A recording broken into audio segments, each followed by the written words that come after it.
Howdy, folks. You like blood, violence, freaks of nature? Well, you're in luck, because I'm going to review House of a Thousand Corpses, the directorial debut of rock legend Rob Zombie. I just, it's pretty much, to anybody, if you want to uh, show somebody a horror movie to somebody who hadn't really seen a horror movie, and I'm talking about a hardcore R-rated horror movie, some not some Scooby Doo stuff, not Scooby Doo non kid stuff. Now, this is one to go for. It's quotable. It's got a good soundtrack. Oh, and the villains. That Firefly family. Woo-wee. Talk about talk about the Murderous Hillbilly trope. You gotta have a good soundtrack to it. Not just Rob Zombie's hits like the titular theme song and his cover of in the credit scene of his cover of a brick house. But yeah, then they had like a scene with a original house being tortured while Rainn Wilson's character Bill and was getting tortured. And I also got to mention the cast, like I just mentioned, Rainn Wilson as Bill, who was just. I'm not gonna give out too much spoilers, but he becomes Fish Boy. And of course, you got to give it to the Firefly family, played by the late Karen Black as Mother Firefly, the late Dennis Fipple as Grandpa Hugo, and Sheri Moon Zombie as Baby Firefly. Now, I gotta say, Baby Firefly, she's not more than just a redneck Harley Quinn. All she's missing is the clown makeup. And of course, the late great Sid Haig as the hilarious and sadistic Captain Spaulding. And of course, Chris Hardwick as Traveler Jerry, who when Jerry and Bill stop off in the beginning of the movie, when Jerry and Bill stop off at Captain Spaulding's gas station, aka museum and chicken place. Man, you gotta say weird stuff, although you can always tell. That's how you find out Captain was in on it, for those who hadn't seen the second one, with the little map of the legend. Dr. Satan! Ah, Dr. Satan! I'll picture that scene played if it was Jim Carrey talking about Dr. Satan! Ah, Dr. Satan! Maybe he lives next door to you. Or maybe he lives next door to you. Or maybe he lives next door to you. And like I say, this movie is pretty much the first time I actually discovered the talents of Rainn Wilson and Walton Goggins, who played one of the sheriff's cop deputies of the Ruggsville Sheriff's Department. And of course, Harrison Young who was pretty much known for a lot of horror movies, as Denise's dad, who was one of the girlfriends and an ex-cop. And you gotta talk about funny, the first act of the movie, when Captain Spaulding gets robbed. Robbers tried to rob his gas station, and he's all like, "What the fuck y'all doing here?" and all that. And then the robbers be like, and then he's like, has the hands like this when he's got his hands up in his clown suit, and then, well, right before that, and then you got him and Michael J. Pollard doing like a conversation about how about some retarded friend they know of, and I don't. Well, it's a movie, so don't get all PC on me on that one. But still, he's all like he goes talks about the weird shit the guy does, and he's all like, he likes to take his pencil and twist it in his eye, but not next to his eyeball, but enough to exert a shock value. And remember the one time he talked about having a plan to take.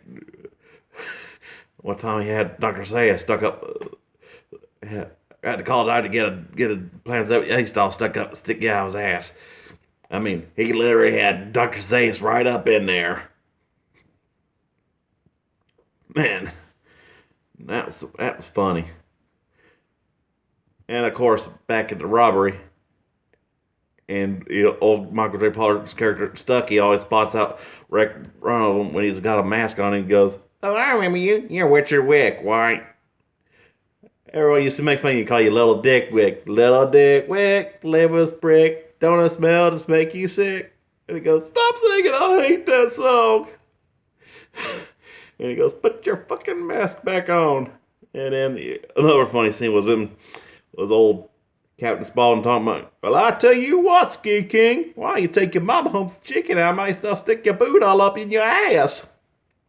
And he goes, "I don't like chicken, I hate clowns." There's the head over the money or I'll blow a Kansas City watermelon sauce hole in your face off a grease bank mug. Not sure, I know that ain't right, but hell, that's part of my reviews. Comedy. And gotta admit, don't forget the rest of the Firefly family, like Bill Moseley as Otis, the late Matthew McGrory as Tiny. I can't remember who Tyler Maine that played RJ. It was riding around that tow truck. And then you gotta mention the old beginning act when they all think that the Firefly family is all funny and all, and then they invite them to dinner and they make them wear the mask. And you get Grandpa talking about, "Who are you, Jimmy Olsen, cub reporter for the Daily Asshole?" And then this comedy act of, "Eat your wife's pussy, and I mean jam your face into it." And that was funny for a movie that was for a bit role of the late Dennis Pimple, who died not long after making this movie. Therefore, and which explains why he was always sitting down and such, because he had heart problems and all in real life. And he's got almost some funny movies for like something that's technically a horror movie, but I consider it a horror comedy. I mean, there's more jokes than blood and gore, but when it comes to that family and those characters, they're pretty much, I consider, Rob Zombie's greatest ones. A lot better than those bullshit Halloween movies. Those are for another review. And then there's, and don't forget that scene when old Otis and Grandpa are watching the Munsters, and there's the Hot Rod Herman episode, which was a reference to Rob Zombie's song Dragula. And of course, while they're torturing Chris Hardwick's character, Jerry, and I'm just like, poor bastard.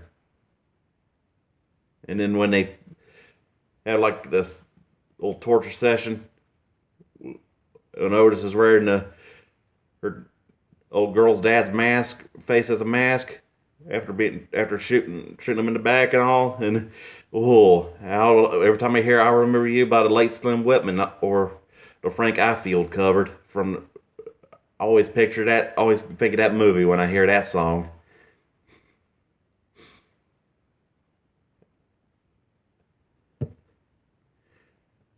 And of course, gotta give a nod to old Buck Owens and his "Who's gonna mow your grass?" I mean, I mean, when it comes to a Firefly movie, if Buck Owens ain't in the soundtrack, is it canon? And of course, I also admit about the late Circuit Sid Haig. Sid Haig. I mean, oof. Ain't no one could play a redneck closest sadistic clown like him. And I'm talking about. I know he ain't. This ain't movie that can the Batman and all, but I consider Captain Spaulding the closest you'll ever get to redneck Joker.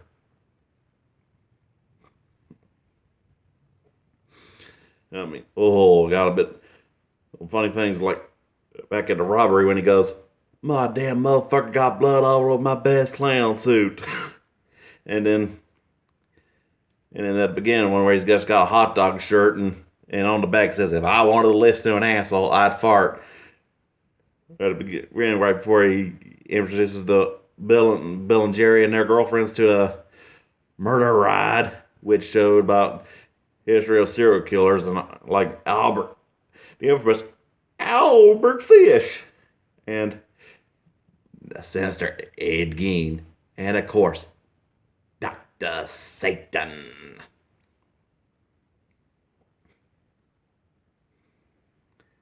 Yeah, yeah. And man, I have to say, House of a Thousand Corpses, you want a horror movie comedy? This is it, because it's a lot, and I mean, it's a lot more funnier than those scary movie, see, that scary movie franchise BS. Those are for another review. Although, spoiler alert on that, they should have stopped at 3, at 2.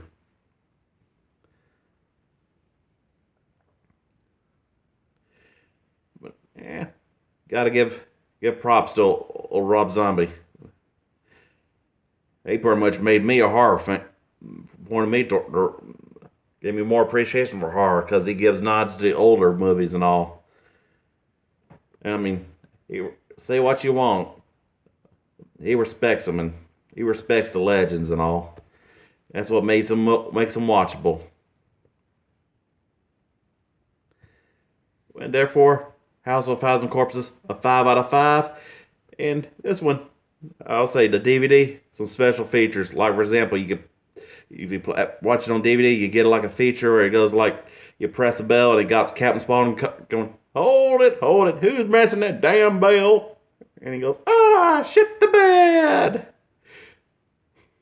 And it goes off in an old monologue of, y'all still doing going on, and it's funnier because he gets all pissed off and all, and then you get those features like he goes, oh, what y'all gonna do with screen selections and baby and special features? And I also recommend the tiny fuck the stump bit.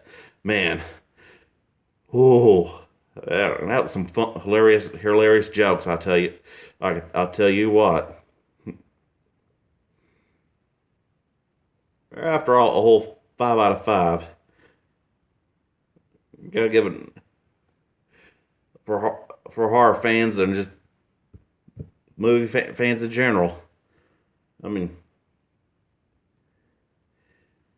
House of Thousand got everything. You got your blood and violence, the torture, and then the soundtrack, the lit soundtrack, and the comedy. Enjoy, people, because I mean, I waited this long to October to do horror reviews, so enjoy.